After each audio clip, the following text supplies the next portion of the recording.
You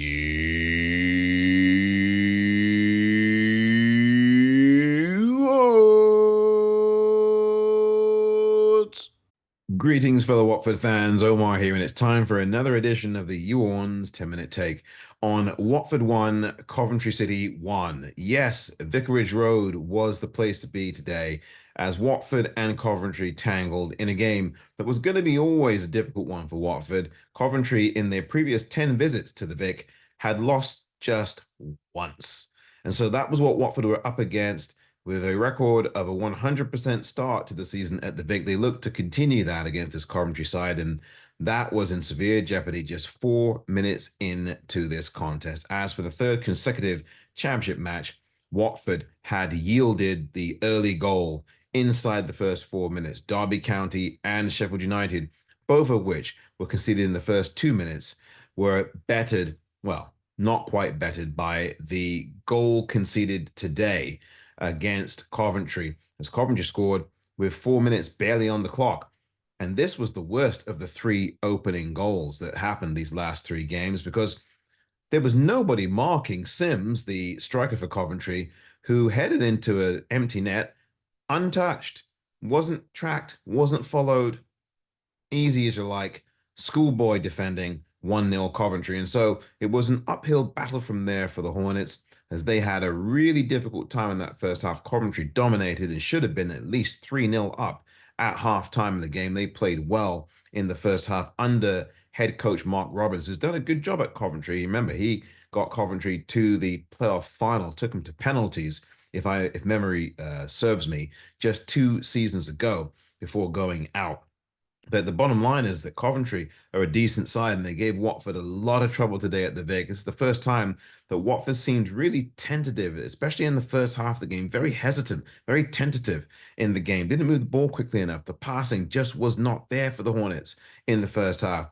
But I'm sure that Cleverly kicked some pots and pans about at halftime in that dressing room, because Watford came out with some real purpose in the second half, pushing and pushing and pushing until they got the equalizer through Tom Deli Bashiru Georgie with the assist on that, as it was TDB's tap-in that equalized things for the Hornets. Well deserved, and Watford looked like they were going to kick on.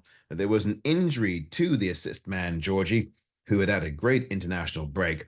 He seemed to have had a back spasm issue, and it looked pretty bad at the time, but he was stretchered off.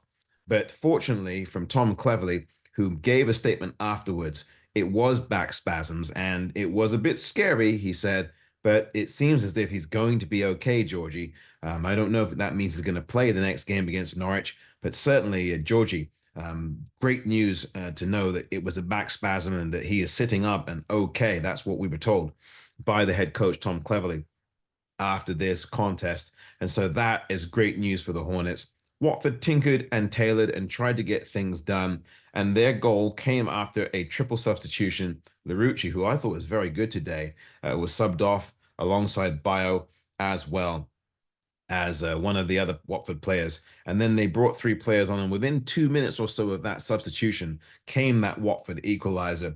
Watford by far the better of the two teams in the second half, but even so, Coventry hit a post in the second half, and Daniel Backman had to make a really good save in the second half as well, which also had 13 extra minutes added to it because of the injury to Georgie and other situations on the pitch. But Watford played with much more purpose. I tell you, there were some bright spots off the bench for Watford. Rocco Vata had a very good game in the few minutes he was on, looked very lively, looked like a real genuine threat attacking that goal. And so that was also a good thing for Watford. But when you consider the fact that these last two results, you really can't complain about them, because that is exactly what was deserved. They deserved to lose, did we, last couple of weeks ago against Sheffield United. Definitely deserved that 1-0 defeat. And we deserved the draw out of this game. In fact, I'd venture to say, fellow Watford supporter, that we were very, very lucky to even get a point today. As I said, Coventry should have been home and hosed at halftime in this game, but they were not. And so when you leave the door open, that means you leave an opportunity for the side that's trailing at halftime to get back into the contest. And we did just that with the equalizing goal in the second half. And really, I think if Watford had won this game, it would have been really hard luck on Coventry, because Coventry probably heading back up to the CBS Arena thinking that they felt that they should have had all 3 points in this game. Probably feels more like a loss to Coventry today, simply because by the balance of play, they probably just about shaded it, even though we dominated the second half.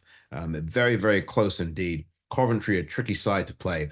And so we passed that test. And if you are a Watford fan watching this, you've got to be happy with the fact that we did get something out of the game, because quite frankly, for much of the first half, we didn't deserve to. And considering Coventry have had a very good record at the Vic over the last 10 previous trips before today, you have to think that feels more like a win, even though it might not reflect that in the table. Watford, after 5 games, in fourth place. Nobody in a Watford persuasion, in a Watford shirt, anywhere would have predicted that Watford would be in fourth place after just 5 matches. It is early, but my goodness me, it's a very good start for Watford, even after this 1-1 draw today. And it's on to Norwich, a place where Watford normally do very well. This has been the You Orns 10-minute take.